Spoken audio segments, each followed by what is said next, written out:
Hello and welcome to another lab session. So this lab session is going to be on creating a highly available environment, right? So we talk of ensuring scalability and also creating load balancers to distribute traffic evenly to our resources, right? So for starters, let's look at the infrastructure or the initial environment that we are going to start with. So this is the infrastructure or the environment that we are going to start with. We have a multi-AZ environment with two subnets in each availability zone, a public and then a private subnet in each availability zone. On the first availability zone or on availability zone 1, we have an RDS instance in the private subnet, and we have a NAT gateway deployed in the public subnet to allow resources in the private subnet to be able to access the internet, most specifically for patch updates download, right? So this is what we have.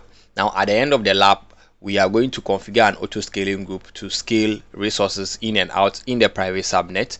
We'll also create a multi-AZ of the database instance, and as well as make the NAT gateway highly available. So we deploy another NAT gateway in the second public subnet in the second availability zone, right? So this is what we are going to do, okay?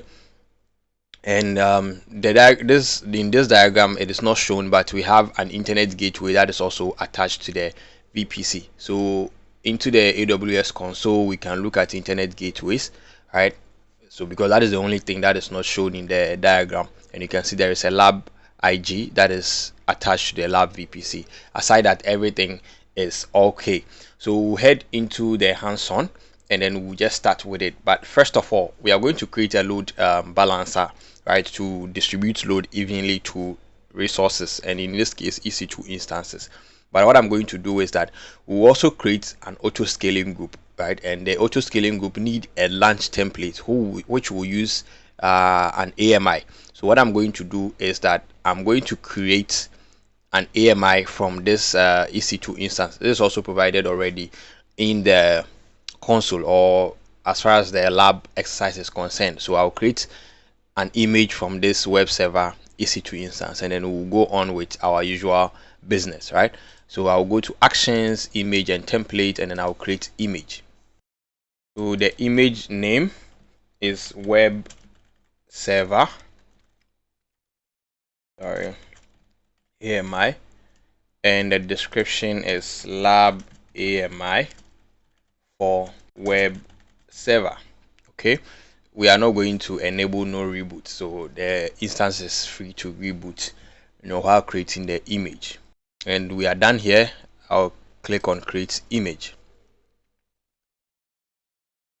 Awesome. So now that the image is being created, right, I can go to AMIs and then check. Because the image takes a while to actually be available, that is why I decided to create it first, right, before I go ahead and then do other business. So by the time I come back to it, it should be ready, right? So first, this is the first thing that we are supposed to do, right? So we create the load balancer, okay, but we have our image there already. So when we are about to create our auto scaling group, it wouldn't be much of a delay, okay?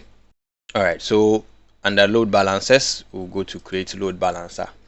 We should also note that we need two things. We need a target group, and then we need a security group for our load balancer, but we'll create them as we go ahead. For that one, those ones don't need any delay.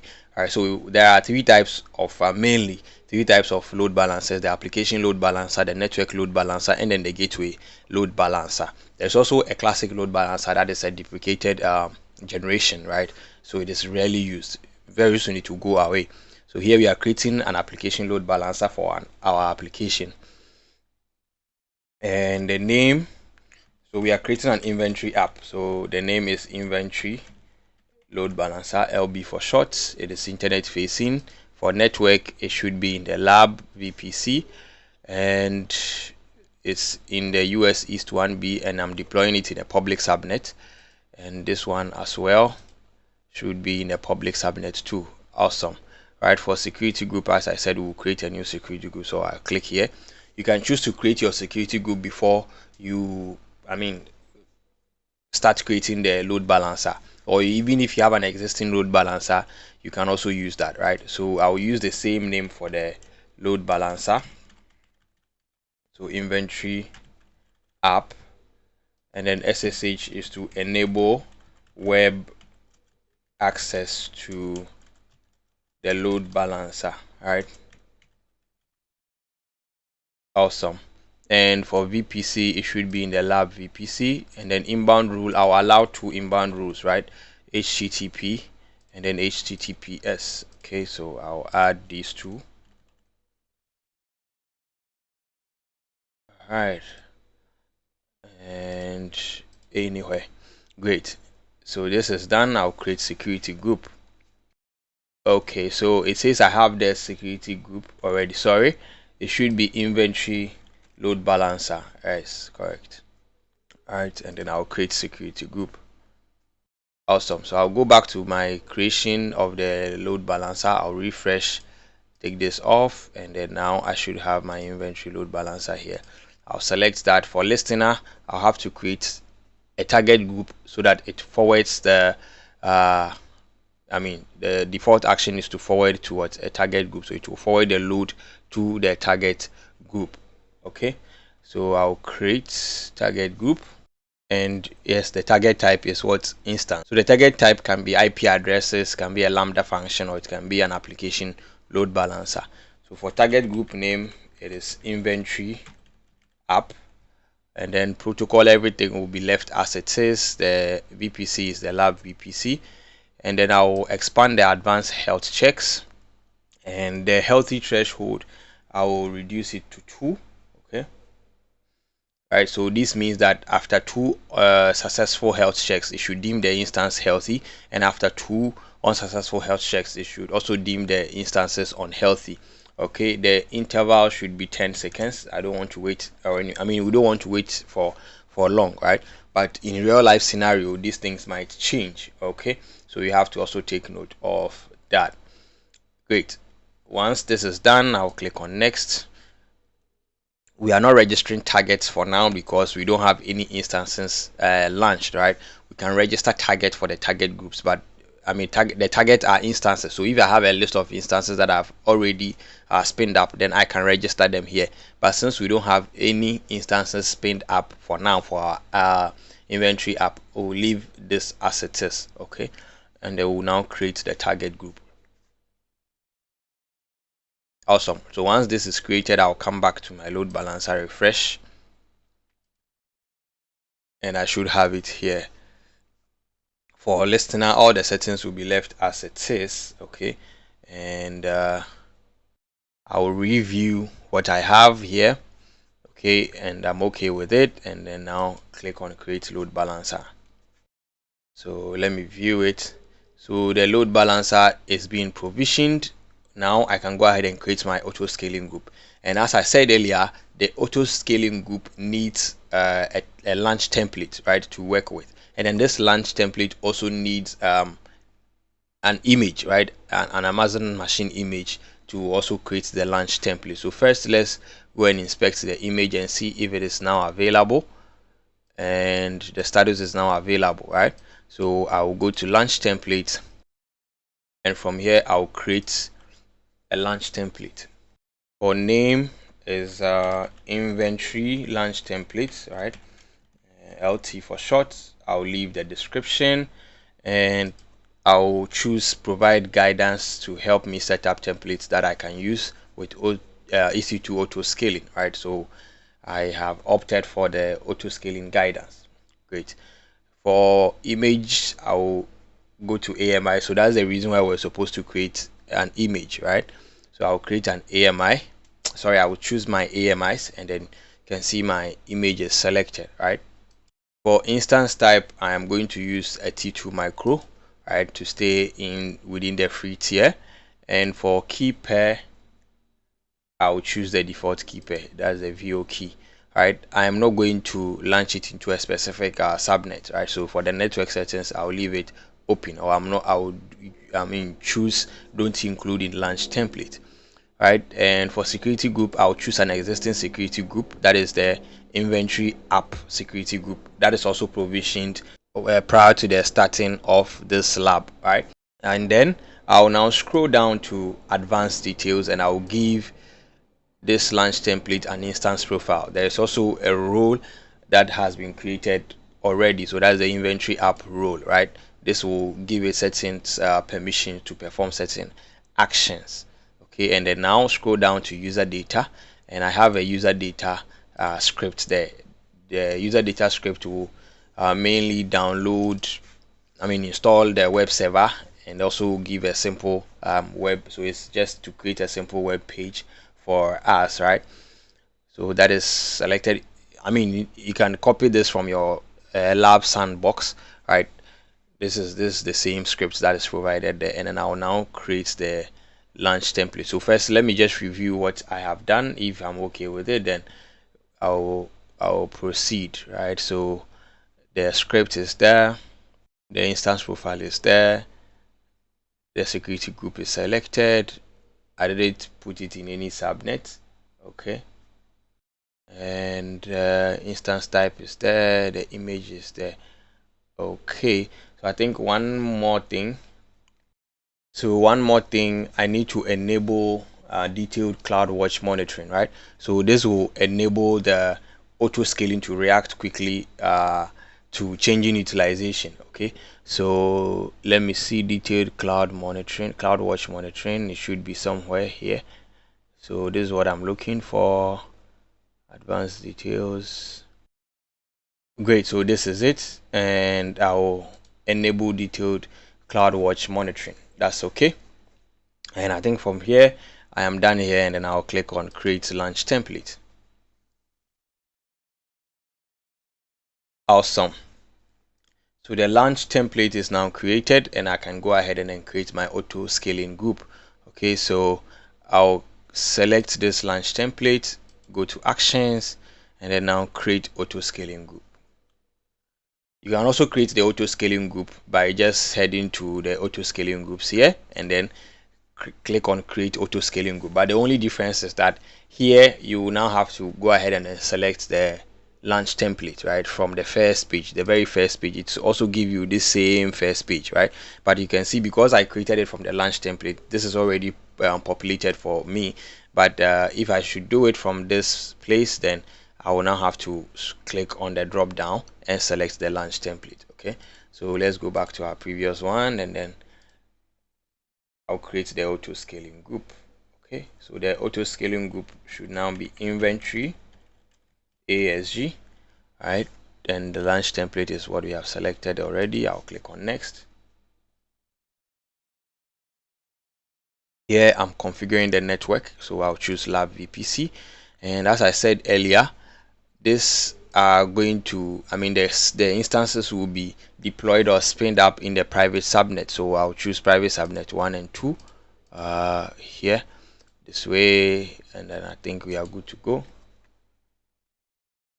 And for load balancing, I'll attach to an existing load balancer, and I'll choose the target group of the load balancer that I created, right?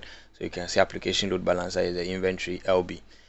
Okay, for health checks, for the health checks grace period, I'll change it to 90 seconds. So this means that it's the time period that it will delay the first health check, right, until the instances finish initializing. Okay,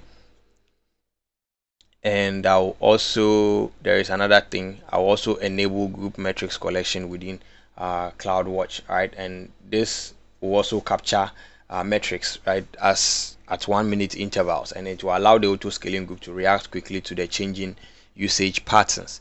So I think from here I'm done here. Okay, and then I'll go to next. And here for this lab, we are going to maintain 2 instances at all times, irrespective of the condition. We are going to maintain 2 instances at all times.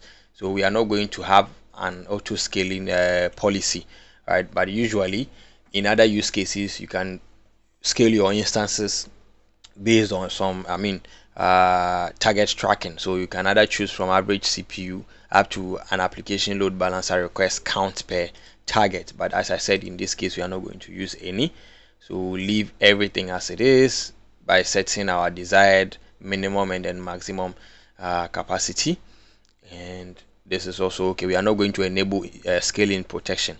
Now what the scaling protection does is that it prevents the auto scaling group from scaling in resources when the workload reduces. Okay, so it will only allow scaling out resources, but we are not going to also do that in this lab. And then I'll head to next. We are not going to add any notifications. Go to next, and we'll tag this time around. So I'll add a tag and I will use a key pair value name and its inventory. So this tag will be applied to any new instances that the auto scaling group launches. So you can see I've enabled tag new instances. So this is what is going to be tagged with the instances, right? I'll head to next. I'll review what I have done. If I'm okay with it, then I'll go ahead and click on create auto scaling group. Now the auto scaling group is created. If we should go to click on the auto scaling group and then expand the details below, let's go to activity, and you should see that the auto scaling group has launched 2 new instances which are not yet in service, so they are being launched. Right now the application that we have created is a 3-tier application. So it means that we have to also configure security group to enforce this 3-tier application, right, or this 3-tier measures, right? So this is just a security measure that we need to enforce. So it means that we have to configure the auto scaling group, right, security group, to accept traffic only from the load balancer, and we also have to configure the database security group to accept traffic only from the inventory app, that is the app that the auto scaling group launches. That is what we are supposed to do. Else, this is to provide security measures. Already the instances are in a private subnet, so inbound traffic is not allowed, right? So if you are going to allow inbound traffic, then it should come from only the load balancer, right? So what I'm doing currently is that let me wait for the instances to be up. Okay, wait for the instances to be up and running. Okay, so currently they are still initializing. So what I'll do is that I'll pause the video here and then wait, come back when it is 2 out of 2 checks, and then we are going to try and then reach these instances through our load balancer. So once we create a load balancer, it means that we will only access our web app or our web server through the load balancer's DNS name or DNS link. That is what we are going to use to reach our application.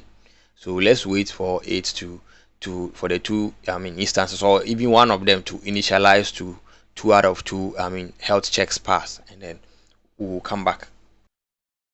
All right, welcome back. So currently one of the instances has passed the 2 out of 2 health checks, right? So go ahead and then go to the load balancer, select this, and then so this is the link that we are going to use to reach our application service or our web page, right? So I'll copy the DNS name, open a new tab, and paste it here, and you can see it is still not loading, right? And finally we should get a 504 gateway timeout, right? Because even though the load balancer is allowing traffic, okay, even though the load balancer is allowing HTTP traffic, the application security group is not allowing any inbound traffic. So it means that we are still not able to reach the application server. Okay, we are still not able to reach the application server or the web page. So as I said, we'll go and then configure the security groups to enforce this 3-tier architecture. Okay, so I'll go back here to the EC2 console and then head to security groups. So first I'll configure the inventory app, right? I'll edit the inbound. Let us even check the inbound rule, and you can see currently there is no inbound rule, right? So I'll edit the inbound rule, and this inbound rule is going to accept HTTP traffic from the security group of the load balancer, right? And I'll save this, and I'll also configure the database security group inbound, right? And I'll delete what is here. So currently it is allowing traffic from the VPC, so it means that every resource within the VPC is able to reach it, but We don't want it this way. We only want to allow MySQL traffic from the security group of the inventory app, right? And I'll save the rule. Once this is done, I'll just go to the Tableau app, open the load balancers link or our web server link. I'll refresh and it should give me the page, and you can see the availability zone is also displayed, right? So if I should refresh a couple of times, it should switch between the availability zone. So you can see it's switching between the availability zone, so 1A and 1B. So currently I'm on the US East 1B, right? That is where the load balancer is routing me to. So what I will do is that I will go to the instances and then terminate one of the instances. So let me just terminate the one in US East 1B, and this is this one. Okay, so I'll click here and then terminate the instance. So terminate. So I'll wait. Once I'm terminating it, I'll wait for a while, right? Just a short time since it is shutting down. But let's even come here and then start refreshing. So as I refresh, you can see it is now delaying a little bit. So it means that one of the instances is now down. So it's taking a while for it to load, and it finally gives me a 504 gateway timeout because the instance that is trying to reach is now out of reach. So in other words, it is unhealthy. Alright, so traffic is not able to reach it. But still here, I will not do anything. I'll just refresh the page, and then the load balancer should be smart enough to route me to the healthy instance that is within the same what's it called, the same auto scaling group, right? So for some time, if I should refresh, it will only keep me in the availability zone, right, that is healthy, or keep me on the instance that is healthy, right? You can see the ID also doesn't change. If I should go to the auto scaling group and then the target, no, let me go to the auto scaling group and then we'll check the activity there, right? And then select this and go to activity. We should be able to see the activity history, right? We should be able to see that 2 instances were launched successfully. If I should refresh, okay, so I think it takes a little while there. So we'll come back to the activity. We should see that a new activity would be here, right? That is terminating the instance and also launching a new instance. Okay, so what I'm going to do, the next activity is to make the NAT gateway highly available, as I said earlier.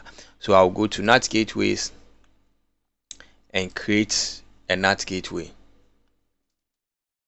Right, I'll give it a name, maybe NAT2, right, just to identify it, and it should be in the public subnet 2, right? That is the second availability zone, and it should be public. I'll allocate an IP address and I'll create a NAT gateway.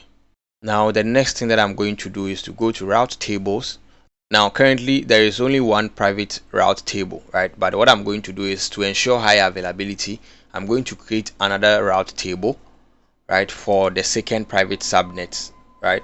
So this will be private route table 2, and the VPC is the lab VPC, and I'll create the route table.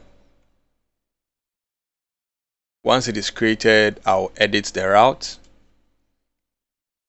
and this route is going to take public bound internet to the NAT gateway that I just created. Okay, and I'll save changes. Now I'll associate this to the private subnet 2, right? So it means that I now have a separate subnet, a separate route table for the second private subnet in the second availability zone. So now our NAT is highly available. Now the next thing to do, so let's go back to our auto scaling group to see that if the activity has been recorded. So you can see we now have 4 activity histories, and then you can see the terminating, right, and the terminating activity, and then the new one that was launched, right? So if I should now come here and then refresh, I should now be able to route it to the US East 1B, so because it means another instance has been launched in the second availability zone. And then now we have our NAT gateway. The NAT gateway has now been made highly available because now I have a NAT gateway in the second availability zone, as well as configured a route table in for the second private subnet. So now the next thing is our database. So we are coming to make our database highly available.